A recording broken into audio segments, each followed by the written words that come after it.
Sejam todos bem-vindos a mais um momento de estudos do Evangelho aqui na nossa casa de Angélica. Hoje o capítulo que nós vamos estudar faz parte da introdução, é o tópico 4, fala sobre Sócrates e Platão, precursores da doutrina cristã e do Espiritismo. Eu vou ler um trechinho e aí a gente vai explanando. Vamos lá. As grandes ideias nunca surgem subitamente. Aqueles que têm por base a verdade sempre possuem precursores, que lhes preparam parcialmente o caminho. Mais tarde, quando o tempo é chegado, Deus envia um homem com a missão de resumir, coordenar e completar esses elementos esparsos e de criar um corpo para a doutrina. Então, sempre quando existe um grande evento, está por vir um grande evento, como foi o cristianismo, sempre a espiritualidade coloca precursores, vão como se fossem assim, aquelas pessoas que vão arar a terra, preparar a terra para receber aquela semente. Eu vou ler mais um trechinho. Assim aconteceu com a doutrina cristã, que foi pressentida muitos séculos antes de Jesus e dos essênios, e da qual Sócrates e Platão foram os principais precursores. Sócrates, assim como Cristo, não escreveu nada, ou pelo menos não deixou nada escrito, e também como ele, padeceu a morte dos criminosos, vitimado pelo fanatismo, por ter atacado as crenças tradicionais e colocado a verdadeira virtude acima da hipocrisia e das ilusões dos formalismos, ou seja, por ter combatido os preconceitos religiosos.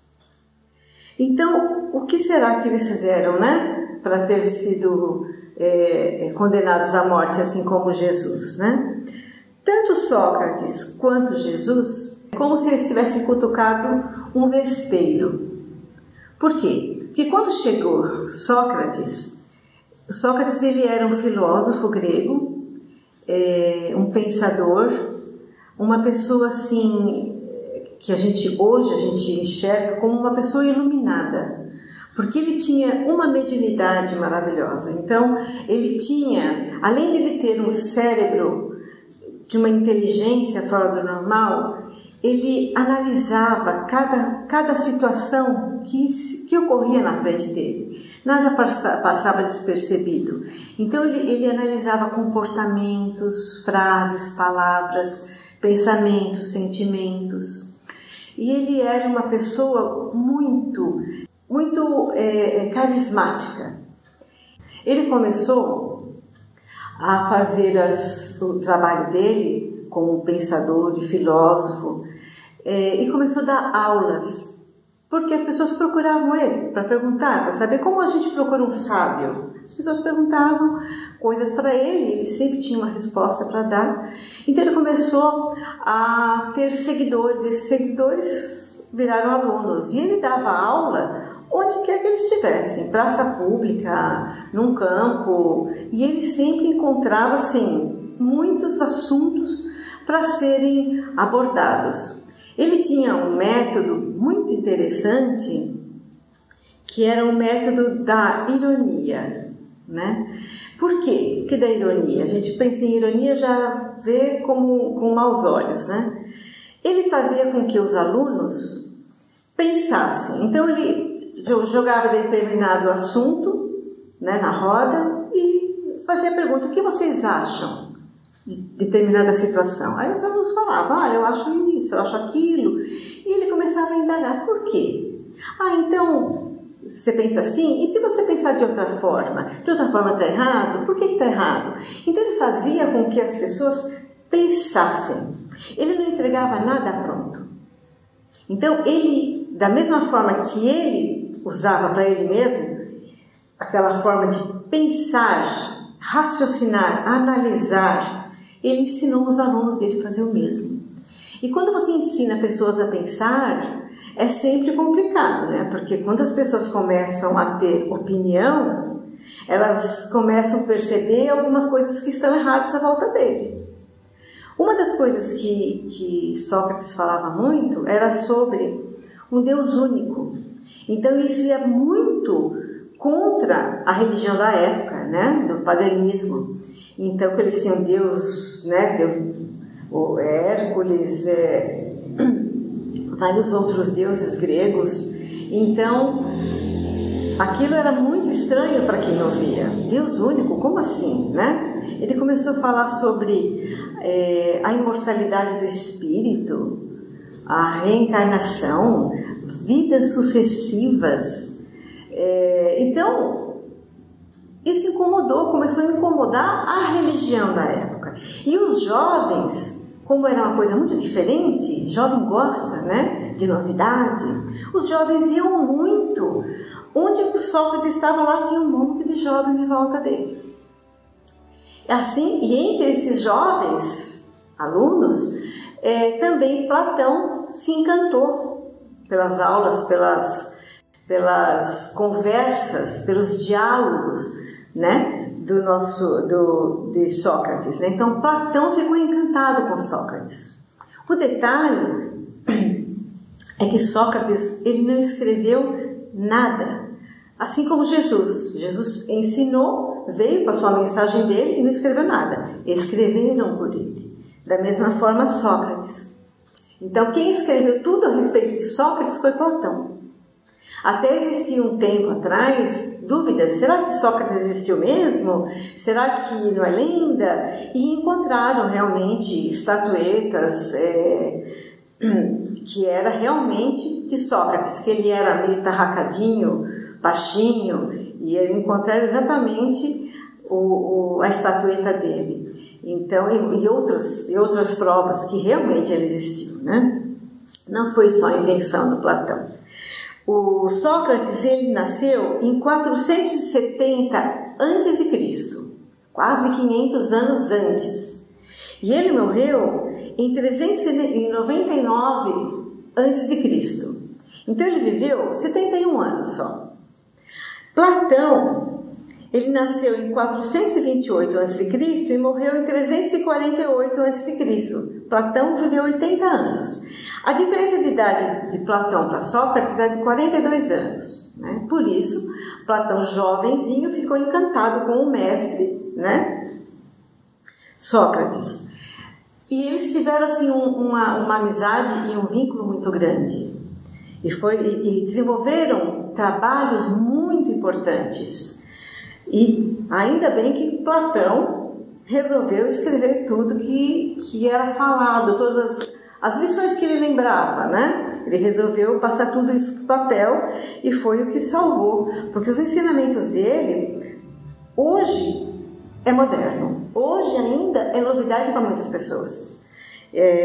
A diferença de idade deles era de 42 anos. Então, fazendo com que Platão, ele, desde jovenzinho, vem seguindo Sócrates. Então, aprendeu tudo que ele pôde aprender. Mas, como eu já disse, eles acabaram incomodando, né, os religiosos poderosos da época. Então, Sócrates foi preso e foi obrigado a tomar cicuta.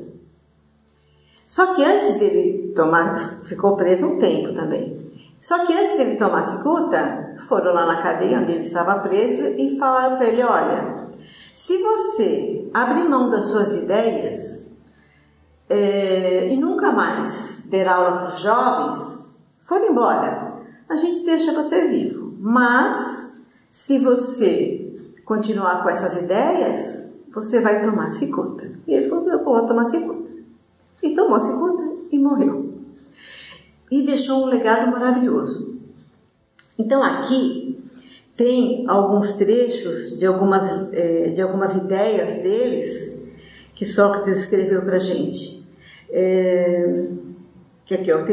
Aqui no Evangelho tem o resumo da doutrina de Sócrates e Platão. Eu vou ler alguns para a gente ir explanando e tentando pensar um pouquinho, né, no que pensava Platão e Sócrates. Primeiro, o homem é uma alma encarnada. Antes de sua encarnação, ela existia junto aos modelos primordiais. Modelos primordiais é a mão de Deus. Saiu da espiritualidade, né? Então, o homem é uma alma encarnada. Antes de sua encarnação, ela existia junto aos modelos primordiais. As ideias do verdadeiro, do bem e do belo separou-se deles ao encarnar. E lembrando-se do seu passado, fica mais ou menos atormentada pelo desejo de voltar a ele. Então, aqui ele percebeu que as almas, quando chegam encarnam e chegam aqui nesse mundo material, muitas vezes elas se sentiam melancólicas, chateadas, tristes, como se estivessem com saudades de alguma coisa que elas nem sabiam o que era. E ele percebeu que essas saudades, essa tristeza, era a saudade daquele tempo que ele existia no plano espiritual, que era muito melhor do que na matéria. Então, veja como ele tinha, como ele observava, como era apurado o olhar dele, né? Para ele chegar a essa conclusão, do nada. Né? Outro trecho que é muito interessante. A alma se perturba e confunde quando se serve do corpo para apreciar qualquer assunto. Sente vertigens como se estivesse ébria, pois se une a coisas que são, para sua natureza, sujeitas a mudanças. Em vez disso, quando ela contempla sua própria essência, volta-se para o que é puro, eterno, imortal, e sendo dessa mesma natureza, aí permanece ligada pelo maior tempo que puder. É aí que suas perturbações, então, findam, pois ela está unida ao que é imutável. E a este estado da alma é o que se chama de chama da sabedoria. Então, ele percebeu também que as pessoas, as almas, quando estão na matéria, elas ficam perturbadas. Por quê? Porque as coisas não são certas, as coisas mudam. Né? O que é o bem para um é o mal para o outro. Você é obrigado a fazer alguns trabalhos e fazer algumas coisas que visando sempre a sua subsistência do material, né? Então a alma fica ressentida e meio confusa com aquilo tudo. É o que a gente vê hoje, né? Algumas pessoas fazem algumas coisas e falam, não, mas é certo. E você fala, não está certo, isso não é certo, porque alguma pessoa está sendo prejudicada. Não, mas eu vou fazer porque não é contra a lei. Então, nem tudo que é contra a lei você pode fazer, né? Nem tudo que não é contra a lei você pode fazer, é o contrário. Então, é contra a lei, a gente já não faz, né? Uma pessoa de bem não faz, mas tem algumas coisas que a lei permite, mas você sabe que não é permitido, que não é bom para você, que seu espírito vai ficar ressentido. Então, muitas coisas mudam, a moral muda, né? Então, hoje em dia, você vê TV, você fica meio perturbado, porque como é que pode estar passando isso? E às vezes eu penso, e se uma criança estiver assistindo? Né?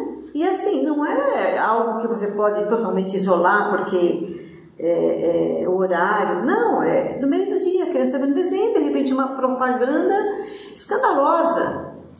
E aí você fala, como é que pode? Não é porque a lei permite que deva.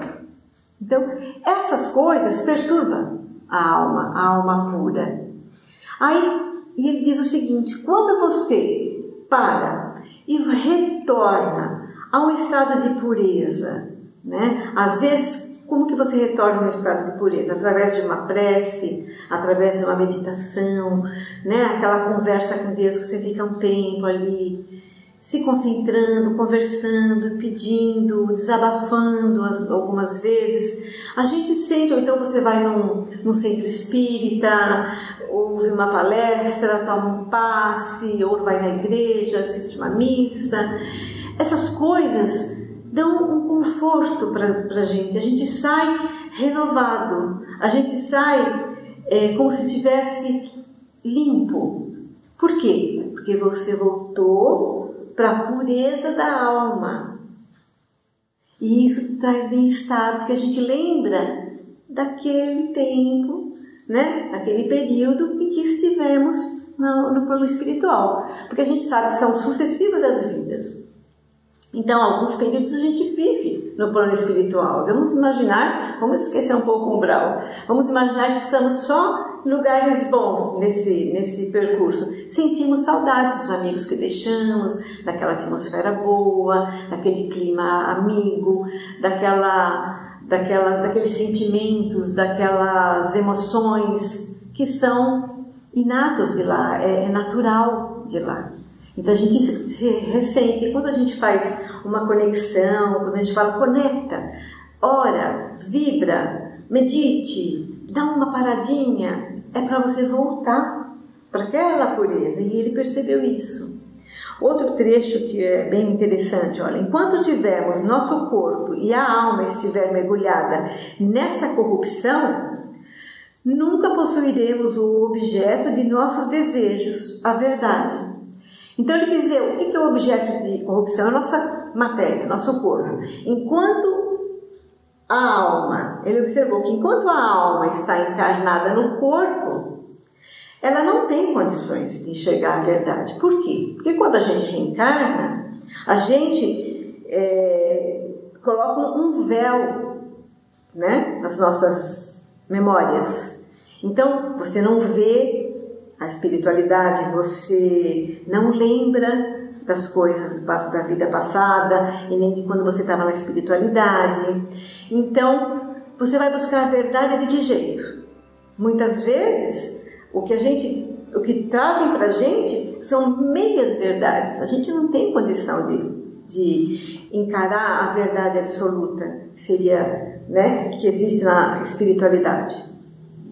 Por isso que ele falou, enquanto estivermos na carne, onde existe tanta corrupção, né, tantas distrações da matéria, a gente não consegue encontrar a verdade. Nós não somos preparados para isso, enquanto estamos na carne, né?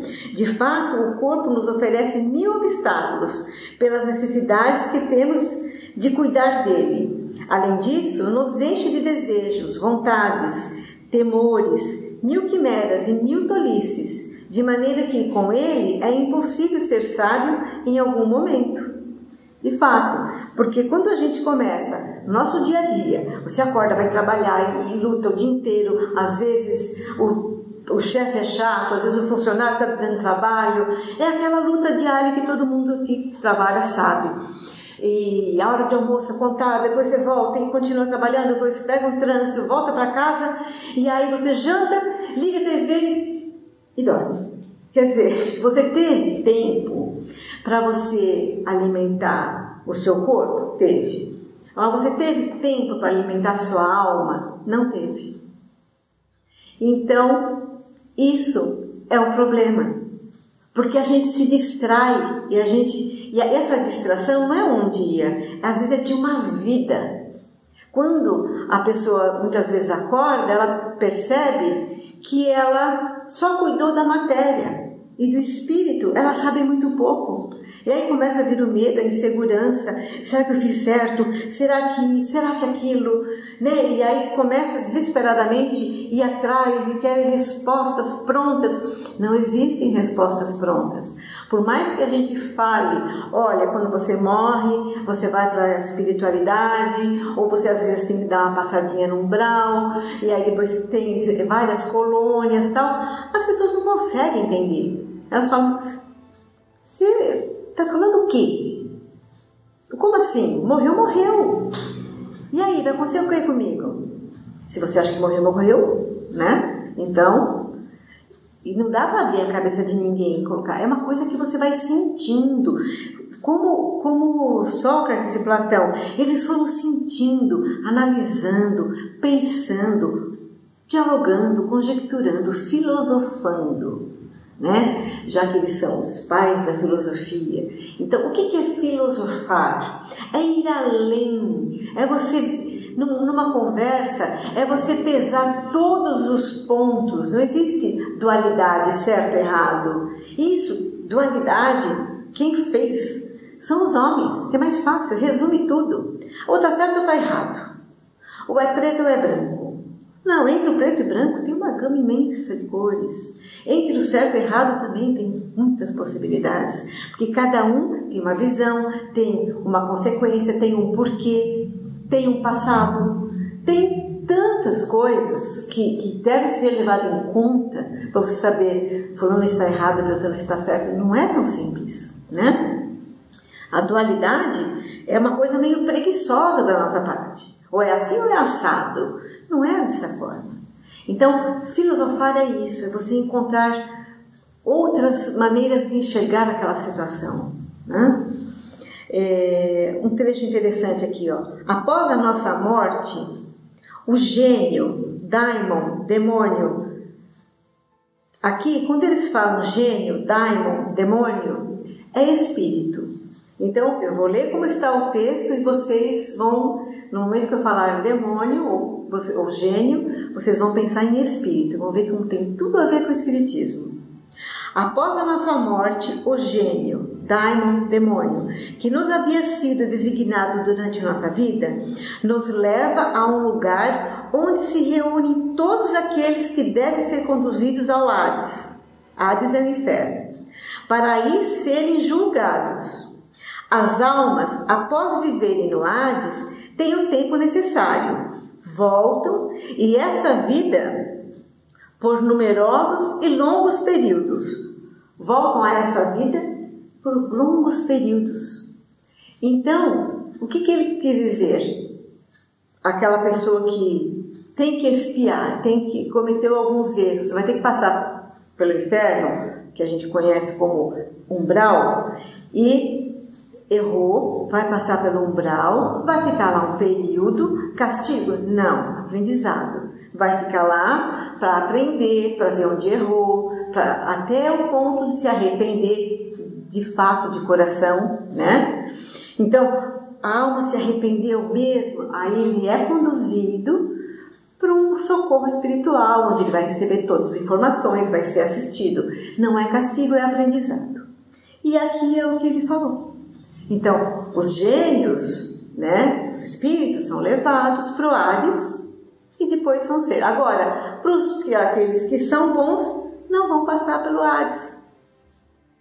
Outra coisa interessante, ó, os demônios, os espíritos, ocupam um espaço que separa o céu da terra. São o laço que une o grande todo consigo mesmo. A divindade nunca entra em comunicação direta com o homem, mas é por intermédio dos demônios que os deuses se relacionam e falam com ele, seja durante o estado de vigília ou durante o sono.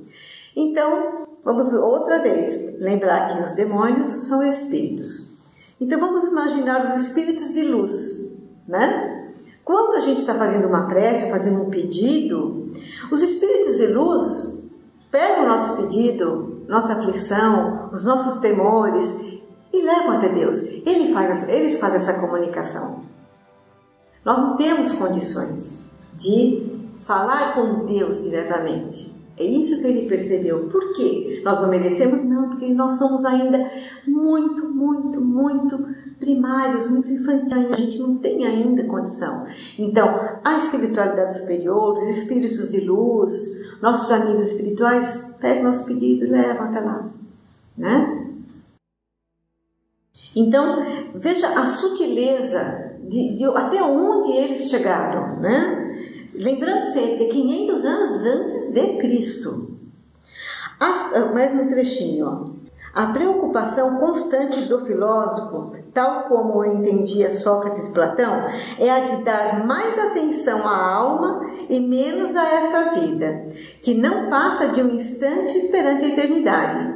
Se a alma é imortal, não é sábio viver em função da eternidade? Então, por que a gente se perde tanto na matéria? Por que a gente esquece da nossa alma? A gente tem que aprender a pesar, equilibrar essa balança. A matéria precisa de alimento, ela precisa do material, ela precisa do conforto, ela precisa, mas ela também precisa, a alma também precisa de outro tipo de material. E como que você alimenta uma alma? Lendo bons livros, assistindo bons filmes, orando, fazendo boas vibrações, tentando se analisar sempre. Onde eu posso melhorar? Onde é que eu errei? Mas não se condenar, encontrar, identifica lá onde é que você tem que trabalhar em você. Identificou? Eu sou orgulhoso. Eu sou mesmo orgulhoso porque me ofendo à toa, então é orgulho. É orgulho. Então eu vou tentar lidar com isso melhor. Ou então eu sou egoísta. Eu tenho medo que falte coisas para mim. Isso é normal, né? A psicologia explica. Vamos ver o porquê disso e vamos nos corrigir. Isso também ajuda, você está ajudando a purificar a sua alma, né? É necessário ter uma religião, seguir com afinco uma religião? Não, não é. O que é necessário é ser bom. O necessário é você estar sempre crescendo. Óbvio que as religiões ajudam muito nessa trajetória, nos orientam, mas depende de quem você vai ouvir, porque tem alguns momentos que as religiões te prendem, né? Quando você entra na fase do fanatismo, ou quando você encontra um religioso fanático, não vai te trazer benefício algum, porque o maior problema das religiões, e é o que aconteceu com Jesus, com Sócrates, foram os fanáticos, porque o fanatismo fecha o que é novo, fecha o que é importante, fecha as novas ideias, e a maneira com que eles encontram de eliminar aquela situação é eliminando quem está trazendo aquilo. Então o fanático não traz benefício para religião nenhuma. Então é melhor você não ter uma religião, mas ser bom e ser um filho de Deus, do que você ter uma religião e ser um fanático e cometer erros que até hoje a gente vê sendo cometidos. Cometeram com Sócrates, cometeram com Jesus e continuam cometendo. Porque quando a gente fala mal de uma religião, você está sendo preconceituoso. Então, siga a sua fé, siga em frente, deixa o outro, cada um tem seu estágio de vida, cada um tem a sua necessidade. Então, aceitar o novo é importante, o diferente é importante. O Espiritismo também é assim, é uma filosofia de vida. Ela é uma religião, uma filosofia e uma ciência. Quem se diz religião, filosofia e ciência tem que estar preparado para mudanças, para um novo, porque a espiritualidade continua trazendo novas informações para a gente. Não parou só lá em Kardec, continua. Hoje, nosso espírito está muito mais preparado para coisas que em 1800 não estavam. Então, a gente tem que estar preparado para o novo. Porém, se a gente estiver preparado para receber o novo, dificilmente vamos nos enganar. Não precisamos ter medo do novo. O que a gente tem que ter medo é da ignorância e do fanatismo. E é essa a lição que Sócrates, Platão e que Jesus e tantos outros precursores trouxeram para nós, visando sempre a nossa evolução, o nosso crescimento, e muitas vezes, em muitas ocasiões da nossa trajetória humana, a gente cometeu erros graves por conta do medo do novo, né? Por razões diversas, ou é para não perder o poder, para continuar sendo o dominante, porque é assim que acabou, porque é pecado, nada disso. Não existe pecado em pensar, não existe pecado em perguntar, em duvidar, não é pecado. O pecado é você aceitar uma mentira, sabendo que é mentira, porque é mais confortável para você. Então, vamos pensar e colocar isso no nosso dia a dia, no nosso aprendizado. E vamos lembrar de alimentar a matéria da mesma forma que a gente alimenta a nossa alma, que é importante, porque já a gente vai ter que deixar a matéria aqui e partir com o quê? Com a nossa alma. E se ela estiver fraquinha, sujinha, é ela que a gente vai ter que levar. Né?